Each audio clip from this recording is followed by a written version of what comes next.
আসসালামু আলাইকুম ওরহমতুল্লাহ। আশা করি আপনারা সবাই ভালো আছেন এবং সুস্থ আছেন। ল স্টুডেন্টস ন্যাশনাল ইউনিভার্সিটি বিডিএর আজকের আয়োজনে আপনাদের সকলকে স্বাগত জানাচ্ছি। ইসলামী উত্তরাধিকারী আইন নিয়ে আমরা যে ধারাবাহিক আলোচনা করছিলাম, আজকে তার তৃতীয় ক্লাসের পূর্বে আমরা প্রথম ক্লাসে প্রাথমিক ধারণা নিয়ে আলোচনা করেছিলাম। দ্বিতীয় ক্লাসের শেষ দিকে এসে আমরা পুরুষ উত্তরাধিকারীদের যে 4 শ্রেণীর পুরুষ উত্তরাধিকারী রয়েছে তাদের অংশ নিয়ে আলোচনা করেছিলাম। আজকে আমাদের এই আয়োজনের তৃতীয় ক্লাস অর্থাৎ ইসলামী উত্তরাধিকারী আইনের 3 নম্বর ক্লাস নিয়ে আজকে আলোচনা অগ্রসর হব ইনশাল্লাহ। চলুন তাহলে আলোচনায় অগ্রসর হওয়া যাক। আজকে আমাদের মহিলা উত্তরাধিকারীদের যে 8 শ্রেণী রয়েছে, 8 শ্রেণীর মধ্যে কিছু শ্রেণী আমরা আজকে আলোচনা করব ইনশাল্লাহ। আশা করি আপনারা মনোযোগ দিয়ে ক্লাসটি দেখবেন এবং বই, খাতা, নোট যা আছে আপনাদের সাথে, বিশেষ করে কলম এবং খাতা নিয়ে আপনারা এই ক্লাসটি করলে আশা করি উপকৃত হবেন। চলুন শুরুকরণ করা যাক। মহিলা উত্তরাধিকারীদের মধ্যে প্রথম যে শ্রেণী রয়েছে সেটি হচ্ছে স্ত্রী, অর্থাৎ স্ত্রী কিভাবে সম্পদ লাভ করে সেটি আজকে আমরা প্রথমেই জানব। এখানে প্রথমেই লক্ষ্য করুন যে মৃত স্বামীর সম্পত্তিতে স্ত্রী 2 অবস্থায় উত্তরাধিকার লাভ করে।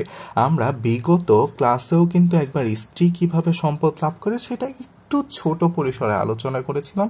সে আলোচনা যারা দেখেছেন তারা অবশ্যই উপকৃত হবেন। আমি আপনাদেরকে আবারও বলছি, প্রথম 2টি ক্লাস যারা করেননি তারা প্রথম 2টি ক্লাস করে তারপর তৃতীয় ক্লাসটি করবেন, তাহলে আপনাদের বুঝতে সুবিধা হবে। স্ত্রী সম্পত্তি কিভাবে লাভ করে? 2 অবস্থায় মৃত স্বামীর সম্পত্তিতে স্ত্রী উত্তরাধিকার লাভ করে। চলুন আমরা প্রথম অবস্থাটি দেখি।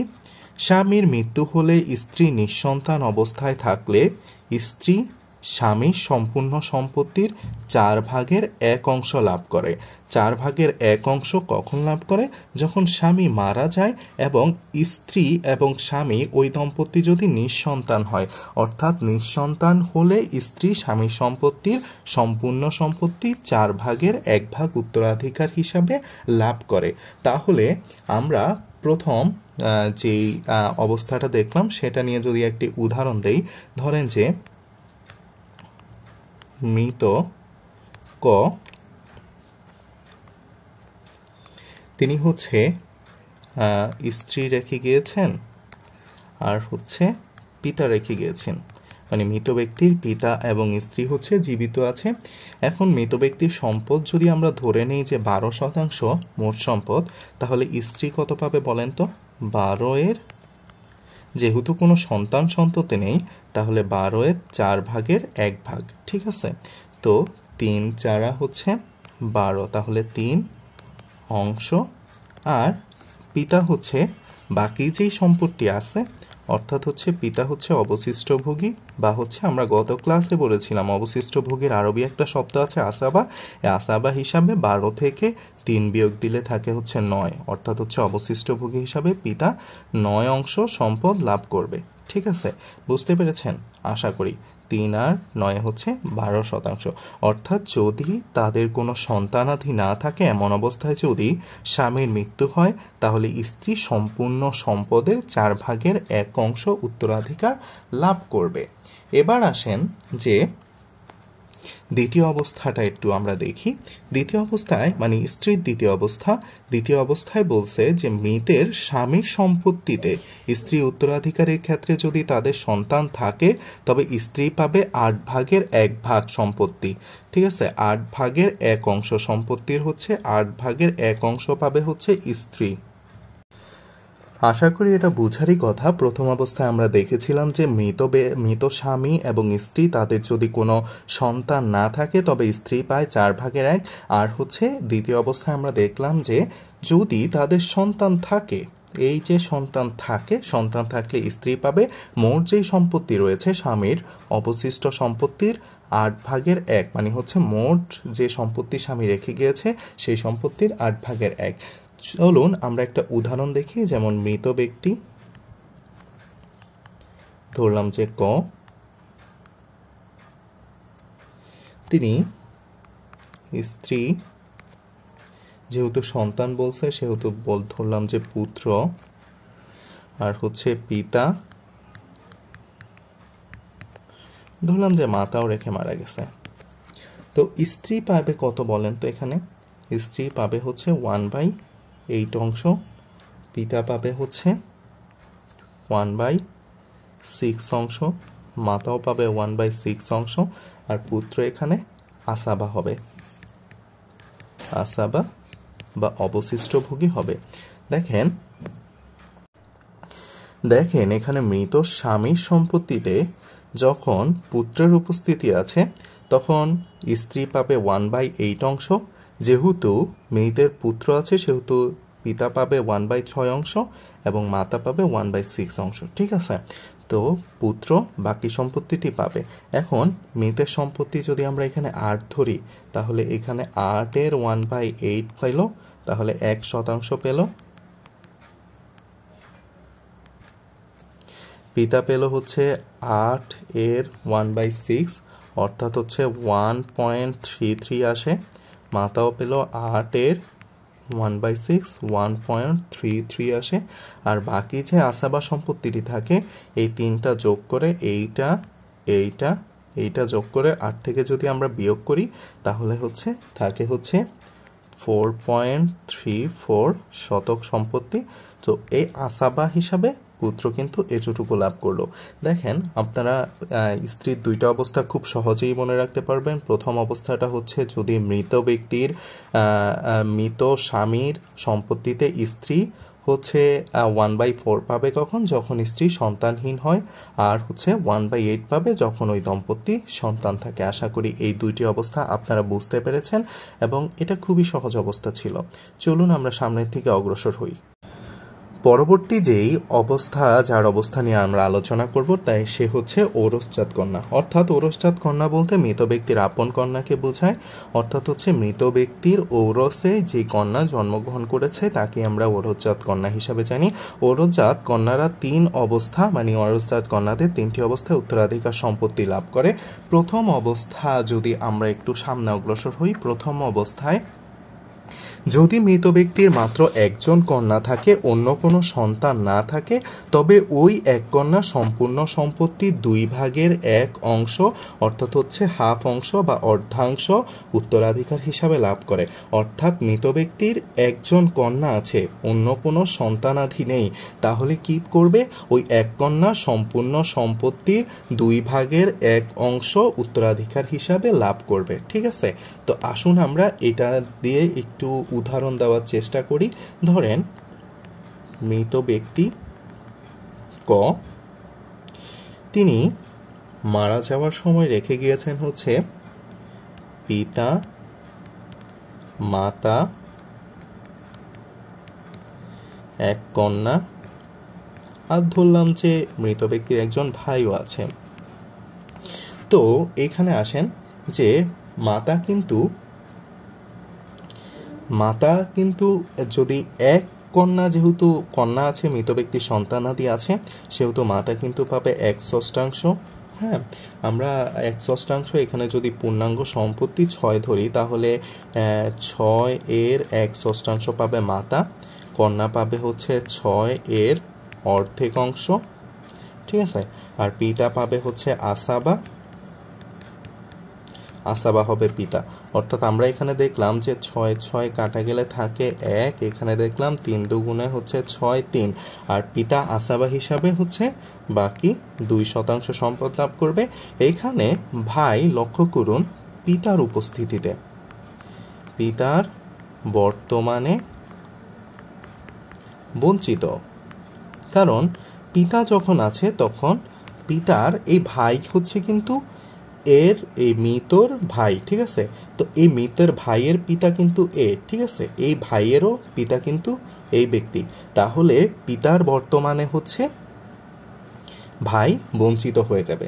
ঠিক আছে, আশা করি বুঝতে পেরেছেন। অর্থাৎ কন্যা যদি একজন হয় তাহলে সে সম্পূর্ণ সম্পত্তি 2/1 অংশ লাভ করবে। এই যে হাফ অংশ সে লাভ করলো। ঠিক আছে, 6-এর হাফ অংশ লাভ করলো, অর্থাৎ হচ্ছে 3 অংশ সে লাভ করলো। আশা করি এটা বুঝতে পেরেছেন। দ্বিতীয় যেই অবস্থাটা আছে, এখন দেখেন যে মৃত ব্যক্তির কন্যা যদি 2 বা ততোধিক, এখানে একটু বানান ভুল হয়েছে, ততোধিক হবে, ততোধিক কন্যা থাকে, তবে কোনো পুত্র সন্তান যদি না থাকে, মানে 2 জন কন্যা আছে বা 3 জন কন্যা আছে, 4 জন কন্যা আছে, কিন্তু কোনো পুত্র সন্তান নেই, তখন 2 বা ততোধিক কন্যা উত্তরাধিকার হিসাবে পায় সম্পূর্ণ সম্পদের 3/2 অংশ, অর্থাৎ হচ্ছে 2/3 সম্পত্তি হচ্ছে এই 2 বা ততোধিক কন্যা লাভ করে যখন তাদের সাথে তাদের কোনো ভাই না থাকে, অর্থাৎ মৃত ব্যক্তির কোনো পুত্র সন্তান না থাকে। এবার আসেন আমরা এটা দিয়ে একটা উদাহরণ দেখি। ধরেন যে মৃত ব্যক্তি যিনি আছেন ক, তার 6 শতক সম্পত্তি আছে। এখন তিনি রেখে গিয়েছেন হচ্ছে পিতা, মাতা, ভাইয়ের এখানে দিলাম না, পিতার বর্তমানে তো ভাই বঞ্চিত, আর হচ্ছে 2 কন্যা। 2 কন্যা হতে পারে, 2-এর অধিক কন্যা হতে পারে। ঠিক আছে, তো আমরা 2 কন্যা দিয়ে শুরু করি। 2 কন্যা পাবে 6-এর 3/2 অংশ, মাতা পাবে, যেহেতু কন্যার উপস্থিতি আছে, 6-এর 6/1 অংশ, পিতা পাবে হচ্ছে হিসাবে আসাবা, মানে হচ্ছে অবশিষ্ট ভোগী হবে। তাহলে এখানে মাতা পেল 1, এখানে পেল 3 দুগুণে 6, এই 2-এ আর এই 2-এ হচ্ছে 4, তাহলে 5, আর পিতার ভাগে গেল হচ্ছে আসাবা হিসাবে 1। আশা করি বুঝতে পেরেছেন। 2 বা ততোধিক কন্যা যখন থাকে, মৃত ব্যক্তির যদি কোনো পুত্র সন্তান না থাকে, তাহলে 2 বা ততোধিক কন্যা উত্তরাধিকারী হিসাবে পায় সম্পূর্ণ সম্পদের 3/2 অংশ। এই যে 3/2 অংশ লাভ করলো, সম্পূর্ণ সম্পদ 6, এই 6-এর 3/2 অংশ 4, মাতা লাভ করলো 6/1 অংশ, যেহেতু মৃত ব্যক্তির সন্তান উপস্থিত সেহেতু 6/1, আর পিতা এখানে অবশিষ্ট যে সম্পত্তি আছে সেই সম্পত্তিটি অবশিষ্ট ভোগী বা আসাবা হিসাবে লাভ করলো। এবার আসেন অবস্থা 3-এ যদি আমরা একটু দেখি, তাহলে দেখব যে মৃত ব্যক্তির কন্যাদের সাথে যদি মৃত ব্যক্তির পুত্র থাকে এবং কন্যা উভয়ে, পুত্র এবং কন্যা উভয়ে তখন হচ্ছে, তবে এখানে একটা ওয়ার্ড মিসিং আছে, সেটা হচ্ছে পুত্র এবং কন্যা উভয় অবশিষ্ট ভোগী হয়। 1 কন্যা পাবে 2 পুত্রের অর্ধেক, অর্থাৎ হচ্ছে 2 কন্যা সমান সমান 1 পুত্র সমান সম্পদ লাভ করে। 2 কন্যা যে সম্পদ লাভ করে, 1 পুত্র হচ্ছে সমান সম্পদ লাভ করে। তো আপনারা বুঝলেন যে মৃত ব্যক্তির যদি প্রথম অবস্থায় আমরা দেখলাম মৃত ব্যক্তির ঔরসজাত কন্যাদের বেলায় 1 কন্যা থাকলে অর্ধেক পায়, 2 কন্যা থাকলে 2/3 পায়। এবার তৃতীয় অবস্থায় আমরা দেখলাম যে মৃত ব্যক্তির যদি পুত্রের সাথে কন্যাও থাকে, তাহলে পুত্র এবং কন্যা মিলে হচ্ছে সম্পত্তির অবশিষ্ট ভোগী হয়ে যায়, অর্থাৎ হচ্ছে আসাবা হয়ে যায়। একটু উদাহরণের মাধ্যমে আমরা দেখি। এটা আপনারা সবাই জানেন যে 1 কন্যা পায় 2 পুত্রের অর্ধেক, অর্থাৎ হচ্ছে 1 কন্যা যা পায় তা একজন পুত্রে তার দ্বিগুণ পায়। ঠিক আছে, তো এখানে আমরা একটু দেখি। দেখেন যে মৃত ব্যক্তি যিনি আছেন তিনি হচ্ছে 2 কন্যা, 1 পুত্র, পিতা আর হচ্ছে মাতা রেখে মারা গেল। ঠিক আছে, তো মৃত ব্যক্তির মোট সম্পত্তি যদি আমরা 6 ধরি, তাহলে পিতা পায় হচ্ছে 6-এর 1/6, মাতা পাবে 6-এর 1/6, কারণ হচ্ছে কন্যা পুত্র উপস্থিত রয়েছে। এখানে হচ্ছে 1, ঠিক আছে, 6 কাটা দিলে 1 থাকে, 6 কাটা দিলে 1 থাকে, অর্থাৎ 1 1 2। আর এই যে দেখতেছেন পুত্র আর কন্যা, এখানে এই 2 জন মিলে হবে কি অবশিষ্ট ভোগী বা আসাবা হয়ে যাবে। ঠিক আছে, তো তাদের মধ্যে থাকলো হচ্ছে 4। এখন দেখেন যে 1 পুত্র পায় হচ্ছে কন্যা দ্বিগুণ, আবার 2 কন্যা পাবে 1 পুত্রের সমান, অর্থাৎ প্রত্যেক কন্যা 1 1 করে 2% পাবে, আর হচ্ছে পুত্র পাবে 2%, তাহলে হচ্ছে 4%। ঠিক আছে, আশা করি এই ধারাটিও বুঝতে পারলেন। এবং এই যে ঔরসজাত কন্যার 3টি অবস্থা, যে একজন থাকলে অর্ধাংশ, 2 বা ততোধিক থাকলে 2/3, এবং মৃত ব্যক্তির কন্যাদের সাথে যদি পুত্র থাকে তাহলে কন্যা এবং পুত্র মিলে অবশিষ্ট ভোগী বা আসাবা হিসেবে সম্পদ লাভ করে। এই বিষয়টা আশা করি আপনারা ক্লিয়ার হয়ে গেলেন। আসুন এবার আমরা সামনের দিকে অগ্রসর হই। এবার আসেন যে পুত্রের কন্যা বা পৌত্রীর অবস্থা, অর্থাৎ হচ্ছে পুত্রের কন্যা বা পৌত্রী, যাদেরকে আমরা নাতনি বলে জানি, ঠিক আছে। নাতনির অবস্থা কি?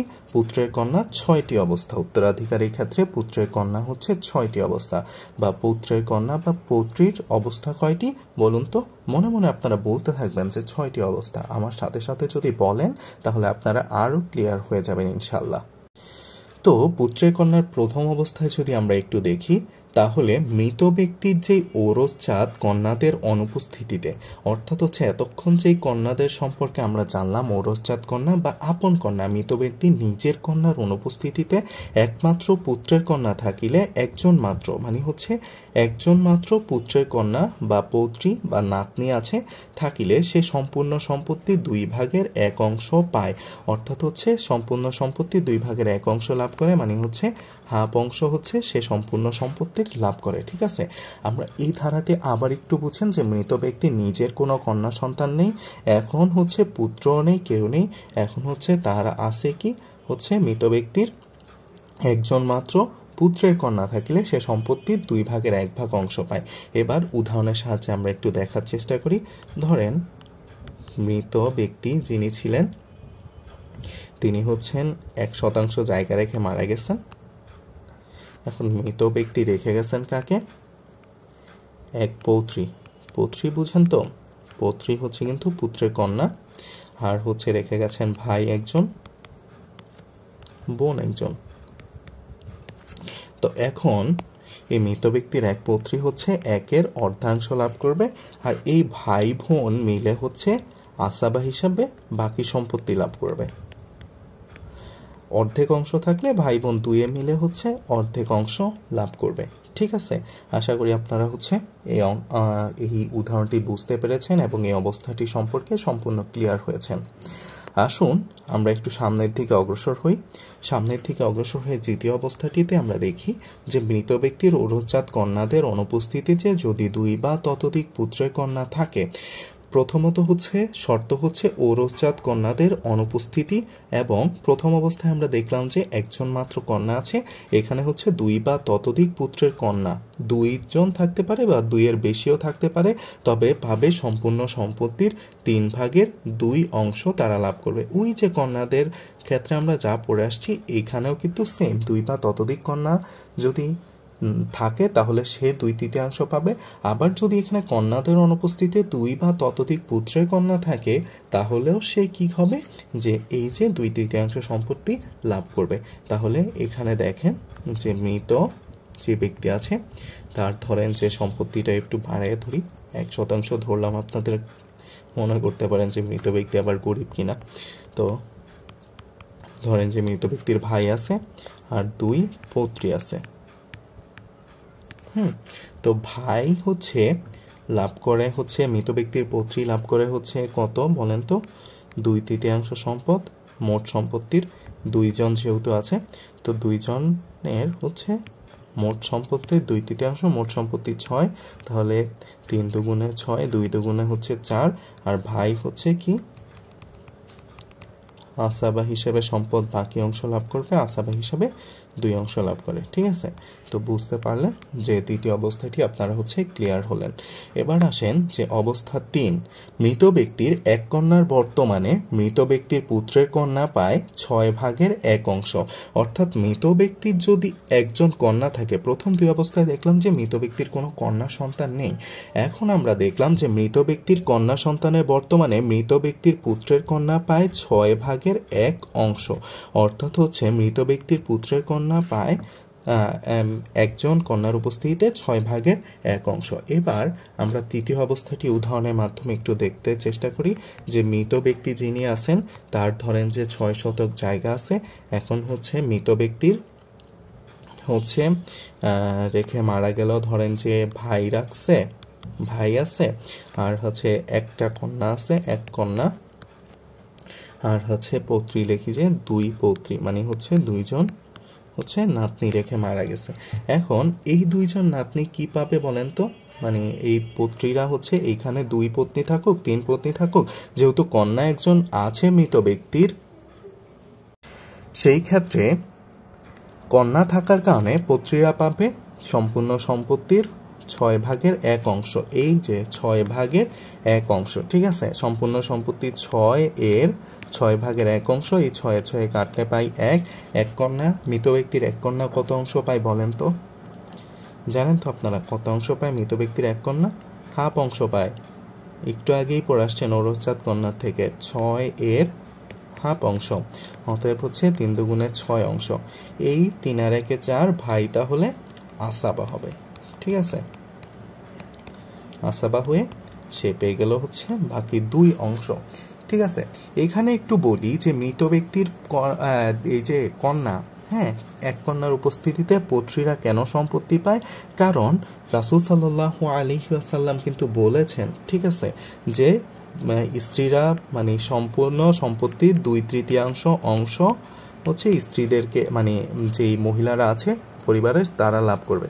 সুতরাং এই 2/3 পূর্ণকরণ করার জন্যই কিন্তু এই হচ্ছে কন্যার সাথে পৌত্রীরা সম্পত্তি পেল।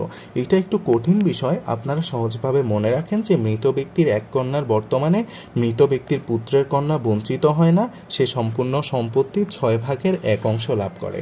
এটা হচ্ছে তৃতীয় অবস্থা।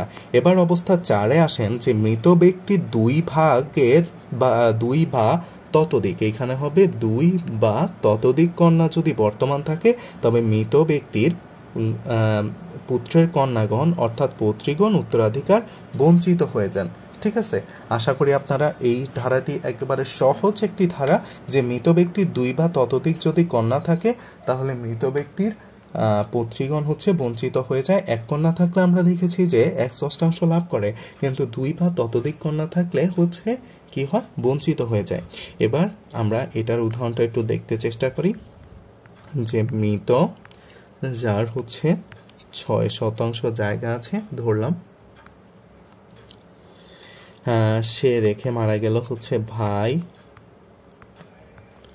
2 কন্যা আর হচ্ছে 1 পৌত্রী, ঠিক আছে? তো 2 কন্যার উপস্থিতিতে হচ্ছে পৌত্রীগণ বঞ্চিত হয়ে যায়। তাহলে 2 কন্যা থাকলে কত অংশ পায় বলেন তো? 2/3। রাসূল সাল্লাল্লাহু আলাইহি ওয়াসাল্লাম বলেছেন 2/3 মহিলাদের দ্বারা পূর্ণ করতে। সেহেতু 2/3 যেহেতু পেয়ে গেছে এখানে, সেহেতু হচ্ছে এখানে পৌত্রী থাকার পরও 2/3 পূর্ণ করা লাগে না, সেই জন্য হচ্ছে পৌত্রী হচ্ছে বঞ্চিত হয়ে গেল। কার কারণে? 2 কন্যার উপস্থিতিতে বঞ্চিত। তাহলে 6 এর 3 দুগুণে হচ্ছে 6, এই 2-এ আর এই 2-এ হচ্ছে 2 দুগুণে হচ্ছে 4। তাহলে ভাই পাবে হচ্ছে আসাবা হিসাবে 2, ঠিক আছে? 4 আর 2 হচ্ছে 6, মানে হচ্ছে সম্পূর্ণ সম্পদ। আশা করি আপনারা এই 4টি অবস্থা সম্পূর্ণভাবে বুঝতে পারবেন। আসুন আমরা সামনে অগ্রসর হই। অবস্থা 5, আমরা জানি যে মৃত ব্যক্তির পুত্রী বা পুত্রের কন্যার অবস্থা কয়টি? 6টি। সুতরাং আমরা 4টি অবস্থা পড়ে ফেলেছি, আরও 2টি অবস্থা কিন্তু বাকি আছে। এই 2টি অবস্থার প্রথমটি, যেটি অবস্থা 5, সেটিতে বলা হয়েছে যে মৃত ব্যক্তির 2 বা, এখানে অনেক স্লাইডে অনেক বানান ভুল দেখতেছি, 2 বা ততোধিক কন্যার বর্তমানে যদি মৃত ব্যক্তির পুত্রের কন্যার সাথে পুত্রের পুত্র বিদ্যমান থাকে, তাহলে পুত্রের কন্যা এবং পুত্রের পুত্র একসাথে হচ্ছে অবশিষ্ট ভোগী হয়। দেখেন, পুত্রের পুত্র মানে হচ্ছে নাতনির সাথে, এই যে নাতনি এবং হচ্ছে সাথে যদি নাতিও থাকে, তাহলে কিন্তু পুত্রের কন্যা এবং পুত্রের পুত্র একত্রে হচ্ছে অবশিষ্ট ভোগী হিসাবে সম্পদ লাভ করে। অর্থাৎ এখন আমরা দেখলাম যে 2 বা ততোধিক কন্যা যদি থাকে, তার সাথে যদি পুত্রের কন্যা এবং পুত্রের পুত্র বিদ্যমান থাকে, তাহলে এই পুত্রের কন্যা এবং পুত্রের পুত্র একত্রে অবশিষ্ট ভোগী হিসাবে সম্পদ লাভ করে। অর্থাৎ হচ্ছে আসাবা হিসাবে তারা হচ্ছে সম্পত্তিটি লাভ করে। দেখুন, এবার উদাহরণের সাহায্যে যদি আমরা যাই, মৃত ব্যক্তি যার হচ্ছে 2 কন্যা আছে, হ্যাঁ 2 কন্যা আছে, তারপরে হচ্ছে ধরলাম যে পৌত্র আছে, পৌত্রী আছে, আর হচ্ছে ভাই ভাই আছে। এখন দুই কন্যা, মৃত ব্যক্তির দুই কন্যা পাবে 2/3 সম্পত্তি। যদি আমরা এখানে 6 ধরি তাহলে 2/3, তাহলে 6 এর 2/3 হচ্ছে অর্থাৎ হচ্ছে 4 অংশ। ঠিক আছে, 2 দুগুণে 4। এখানে পুত্র এবং পৌত্রী মিলে হচ্ছে অবশিষ্ট ভোগী বা আসাবা হয়, আসাবা হিসাবে 2 অংশটি পায়। আর ভাই, এই যে পৌত্রের কারণে ভাই কিন্তু বঞ্চিত হয়ে যায়। ঠিক আছে, এই যে পৌত্রের উপস্থিতির কারণে ভাই হচ্ছে বঞ্চিত। কেন?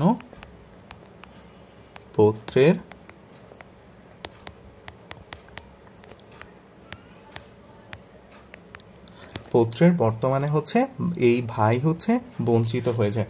যেহেতু পৌত্র থাকার কারণে পৌত্রী প্লাস পৌত্র মিলে আসাবা হয়েছে, সেহেতু হচ্ছে ভাইয়ের তো কোনো এখন সম্পত্তি নাই, সেই জন্য হচ্ছে ভাই হচ্ছে বঞ্চিত হয়ে গেল।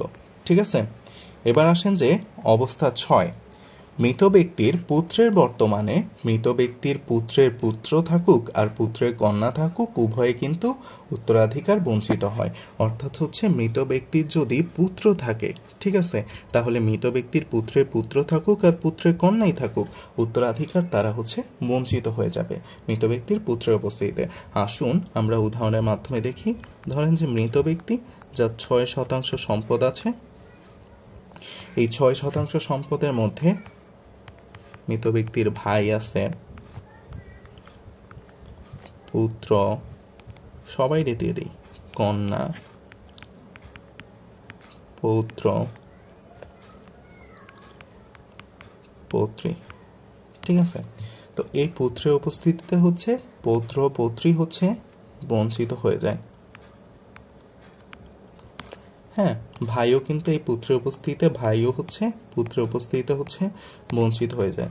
তাহলে পুত্র আর কন্যা যারা আছে, এই পুত্র কন্যা আসাবা হিসাবে সমস্ত সম্পত্তি কিন্তু লাভ করে, আসাবা বা হচ্ছে অবশিষ্ট ভোগী হিসাবে পুরো 6%। লক্ষ্য করুন, এই যে পুত্র, হ্যাঁ, এই পুত্রের উপস্থিতির কারণে হচ্ছে এই পৌত্র এবং পৌত্রী দুইজন বঞ্চিত, আবার ভাইও কিন্তু বঞ্চিত হয়ে যায়। ঠিক আছে, তো বুঝলেন যে মৃত ব্যক্তির পুত্রের পাওয়ার কিন্তু বেশি। ঠিক আছে, তো আশা করি এই অবস্থাটিও বুঝতে পেরেছেন। অবস্থা 6 আমরা কিন্তু এই নিয়ে হচ্ছে 2টি অবস্থা সম্পূর্ণভাবে শেষ করলাম, 6টি অবস্থায় সম্পূর্ণভাবে শেষ করলাম। তো এবার আসি আমরা একটি নতুন অবস্থায়, যে সহধরা বোন। ঠিক আছে, মৃত ব্যক্তির হচ্ছে আপন বোনদেরকে বলা হয় সহধরা বোন। এই সহধরা বোনরা হচ্ছে 5টি অবস্থা উত্তরাধিকার বন্টনে হচ্ছে 5টি অবস্থায় উত্তরাধিকারী লাভ করে। সেই ক্ষেত্রে সহধরা বোনদের সম্পত্তি বন্টনের দাবিদার অবশ্যই তাদের কথা কোরআনে এসেছে, যে সহধরা বোনদের 5টি অবস্থায় হচ্ছে সম্পত্তির উত্তরাধিকার লাভ করে। চলুন প্রথম অবস্থাটি একটু দেখি। মৃত ব্যক্তির সহধরা বোন একজন হলে মৃত ব্যক্তির সন্তান যদি না থাকে, তবে বোন উত্তরাধিকারী হিসাবে পায় সম্পূর্ণ সম্পত্তির 2/1 অংশ। ঠিক আছে, মৃত ব্যক্তির সহধরা বোন আছে একজন। কয়জন? একজন। এবং মৃত ব্যক্তির সন্তান কিন্তু নেই, তাহলে এই সহধরা বোন উত্তরাধিকার হিসাবে পাবে সম্পূর্ণ সম্পত্তির 2/1 অংশ। ঠিক আছে, তো আমরা একটা উদাহরণের মাধ্যমে হচ্ছে দেখি যে মৃত ব্যক্তির, ধরেন যে মৃত যে ব্যক্তি আছে তার সম্পূর্ণ সম্পত্তি আছে 6। এখন একটু আপনারা দেখেন যে মৃত ব্যক্তির হচ্ছে ভাই বোন কেউ নাই, ভাই নেই, বোন আছে, সহধরা বোন একজন, সহধরা বোন আছে একজন। মৃত ব্যক্তির ধরলাম যে স্ত্রী আছে, আর হচ্ছে মৃত ব্যক্তির যেহেতু সন্তান নেই বলছে, ধরলাম যে মৃত ব্যক্তির পিতামাতা কেউ নেই, চাচা আছে। ঠিক আছে, তো এখন হচ্ছে যে মৃত ব্যক্তির স্ত্রীকে প্রথমে হচ্ছে স্ত্রী কত পাবে বলেন তো? 6 এর যেহেতু সন্তানাদি নাই সেহেতু পাবে 1/4।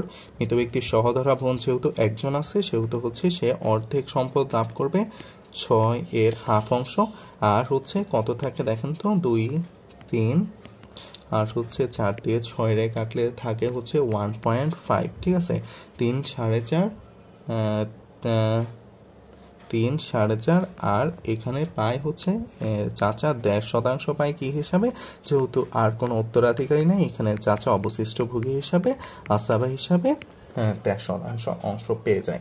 তো আপনারা আশা করি বুঝতে পেরেছেন যে মৃত ব্যক্তির সহধরা বোন যদি একজন থাকে এবং মৃত ব্যক্তির যদি সন্তানাদি না থাকে, তাহলে উত্তরাধিকারী হিসাবে সহধরা বোন সম্পূর্ণ সম্পত্তির এই যে হাফ অংশ সে লাভ করলো। এবার অবস্থা 2-এ যদি আমরা একটু অগ্রসর হই, তাহলে দেখব যে মৃত ব্যক্তির সন্তানহীন হলে এবং সহধরা বোন যদি মৃত ব্যক্তির প্রথম শর্ত হচ্ছে মৃত ব্যক্তি কিন্তু সন্তানহীন হতে হবে, এবং সহধরা বোন যদি 2 বা ততোধিক জীবিত থাকে, তাহলে উত্তরাধিকারী হিসাবে পায় সম্পূর্ণ সম্পত্তির 3/2 অংশ। ঠিক আছে, মানে হচ্ছে মৃত ব্যক্তির কোনো সন্তান সন্ততি নাই, তার হচ্ছে সহধরা বোন আছে 2 বা ততোধিক, তারা জীবিত আছে, তারা হচ্ছে উত্তরাধিকারী হিসাবে পাবে মৃত ব্যক্তির রেখে যাওয়া সম্পূর্ণ সম্পত্তির 2/3 সম্পদ। এবার এটা যদি উদাহরণ হিসাবে দেখতে যাই, তাহলে দেখেন যে মৃত ব্যক্তি আছে, ধরেন যে চাচাকে আবার এখানে নিয়ে আসি, সহধরা বোন 2 বোন, সহধরা লিখলাম না, 2 বোন, আর আছে কারা, আছে হচ্ছে স্ত্রী। ঠিক আছে, সন্তান যেহেতু নেই, স্ত্রী আছে। তো ধরেন যে স্ত্রী পাবে হচ্ছে 6 এর 1/4 ইজিক্যাল টু হচ্ছে কাটাকাটি করলে 4 দিয়ে থাকে হচ্ছে 1.5%, 2 বোন মিলে পায় 2/3, 6 এর 2/3 অর্থাৎ হচ্ছে 2 4 4 আর হচ্ছে 1.5 হচ্ছে 5.5 হয়ে যায়, আর চাচা হচ্ছে আসাবা হিসাবে বাকি হচ্ছে 0.5% সম্পদ লাভ করে। ঠিক আছে, 0.5% সম্পদ হচ্ছে চাচা লাভ করলো, 2 বোন মিলে 2/3 সম্পদ লাভ করলো, আর স্ত্রী হচ্ছে 1/4 অংশ লাভ করলো। হচ্ছে বুঝতে পারলেন আপনারা আশা করি যে 2 বা ততোধিক বোন যদি জীবিত থাকে, মৃত ব্যক্তির যদি কোনো সন্তানাদি না থাকে, তাহলে তারা উত্তরাধিকারী হিসেবে সম্পূর্ণ সম্পত্তির 3/2 অংশ লাভ করে। চলুন আমরা সামনে অগ্রসর হই। অবস্থা 3-এর দিকে যদি আমরা যাই, তাহলে এখানে দেখেন যে মৃত ব্যক্তির সহধরা বোনের সাথে সমপর্যায়ে যদি ভাই থাকে, অর্থাৎ এই বোনদের সাথে যদি সহধরা ভাইও থাকে, তাহলে ভাইয়ের সাথে বোনেরা উত্তরাধিকারী সম্পদের অবশিষ্ট ভোগী হিসাবে লাভ করবে। এই ক্ষেত্রে ভাই বোনের 2 গুণ সম্পদ লাভ করবে, যেটা আমরা আগেও পড়ে এসেছি যে 2 বোন পাবে হচ্ছে 1 ভাইয়ের সমান। ঠিক আছে, তো হচ্ছে মানে হচ্ছে ভাই বোনের দ্বিগুণ সম্পত্তি লাভ করবে। এখানে হচ্ছে বলছে যে মৃত ব্যক্তির যদি সহধরা বোন থাকে 2 জন, হ্যাঁ, বা তার বেশি যেই কোনো বোন থাকে, তাহলে বা একজনও হতে পারে, তার সাথে হচ্ছে ভাই আছে, তাহলে এরা 2 জন হচ্ছে অবশিষ্ট ভোগী হিসাবে উত্তরাধিকার লাভ করবে। এবার আসুন যে মৃত ব্যক্তি যার 6% সম্পদ আছে, তো ওই মৃত ব্যক্তির হচ্ছে ধরেন যে চাচা রেখে মারা গেল,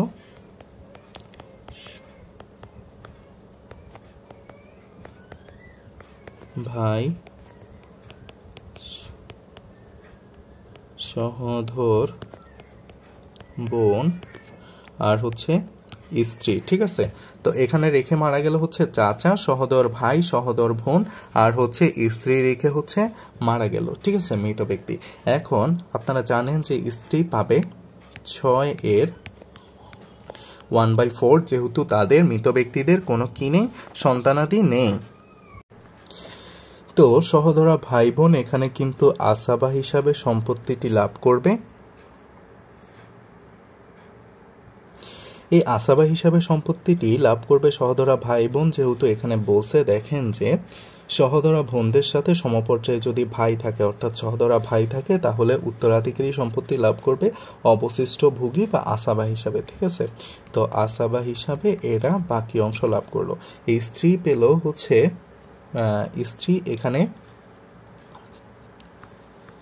কাটাকাটি করলে হচ্ছে 1.5% সম্পদ পায়, আসাবা হিসাবে হচ্ছে 4.5% সম্পদ পায়। আর চাচা হচ্ছে এই যে সহধরা ভাইয়ের উপস্থিতির কারণে হচ্ছে চাচা হচ্ছে বঞ্চিত। ঠিক আছে, ভাইয়ের কারণে হচ্ছে এখানে চাচা বঞ্চিত হয়ে গেল। তো অবস্থা 4 মৃত ব্যক্তির কন্যাগণ এর উপস্থিতিতে, এখানে হচ্ছে মৃত ব্যক্তির হচ্ছে কন্যাগণ বা পুত্রের কন্যাগণের হবে কন্যাগণ এবং বা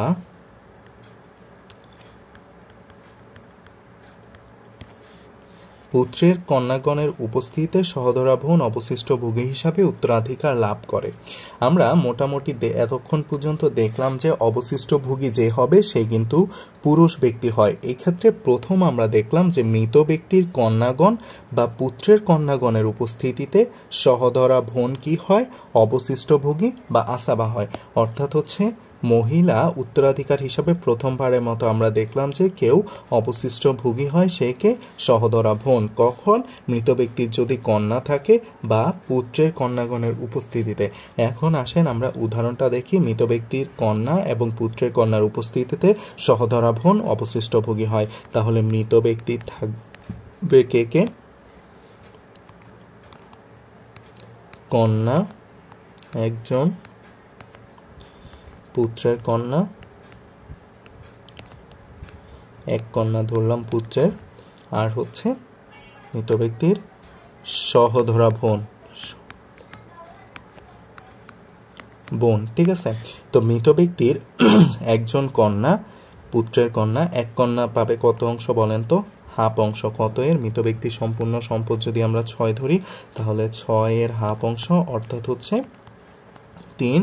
পুত্রের এক কন্যা কত পায় বলেন তো? এক কন্যার উপস্থিতিতে পুত্রের এক কন্যা পায় 1/6 অংশ, অর্থাৎ হচ্ছে 6 এর 6 ভাগের 1 অংশ, অর্থাৎ হচ্ছে 1 অংশ। 3 আর 1 4।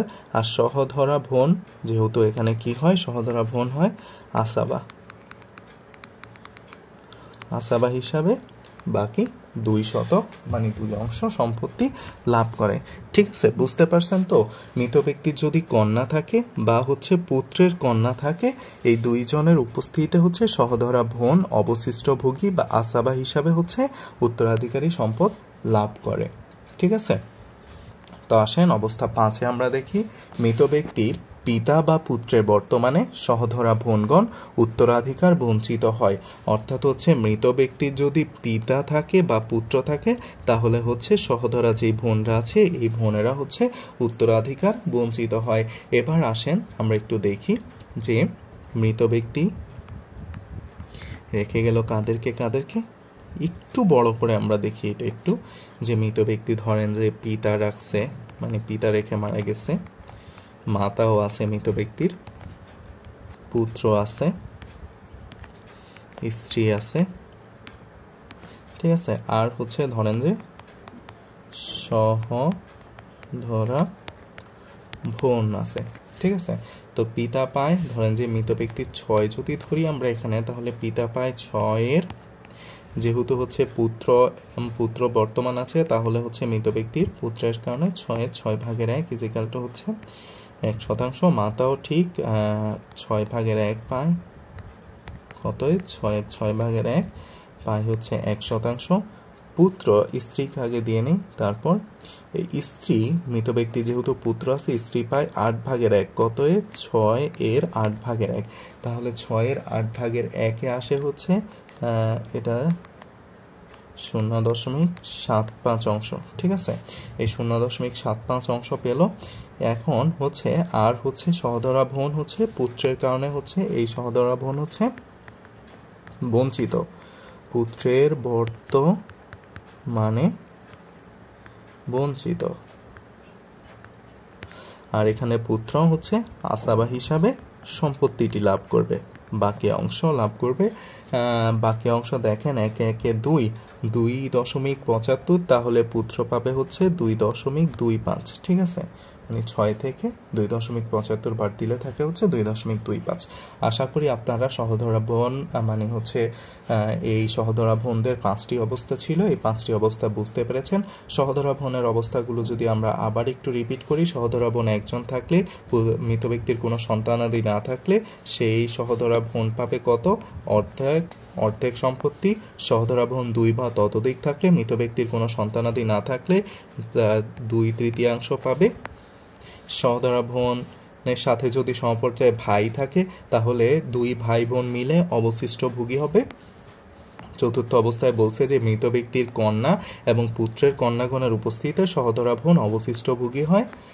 এরপরে বলছে যে পঞ্চম অবস্থায় বলছে যে মৃত ব্যক্তির পিতা বা পুত্রের বর্তমানে সহোদরা বোনগণ উত্তরাধিকার বঞ্চিত হয়। আশা করি আজকের ক্লাসের মাধ্যমে আপনারা এই যেই চারজনের সম্পর্কে আমরা আলোচনা করলাম, চারজন মহিলা উত্তরাধিকারী, এই চারজন সম্পর্কে আপনারা একটা ধারণা লাভ করলেন। আমরা আজকের ক্লাসের প্রথমেই হচ্ছে স্ত্রীর উত্তরাধিকার নিয়ে আলোচনা করেছি, দুইটি অবস্থা আমরা দেখেছি স্ত্রীর। দ্বিতীয়ত হচ্ছে ঔরসজাত কন্যাদের অবস্থা নিয়ে আলোচনা করেছি। তৃতীয়ত হচ্ছে পুত্রের কন্যা বা পৌত্রীদের অবস্থা নিয়ে আলোচনা করেছি। এবং চতুর্থত হচ্ছে যে আমরা সহোদরা বোনের 5টি অবস্থা নিয়ে আলোচনা করেছি। আশা করি আপনারা আজকের ক্লাসটি বুঝতে পেরেছেন। কোনো প্রশ্ন থাকলে অবশ্যই কমেন্ট বক্সে প্রশ্ন করবেন, ইনশাল্লাহ আমি যতটুকু পারি উত্তর দেব। সকলকে সাথে থাকার জন্য ধন্যবাদ। আল্লাহ হাফেজ। আসসালামু আলাইকুম।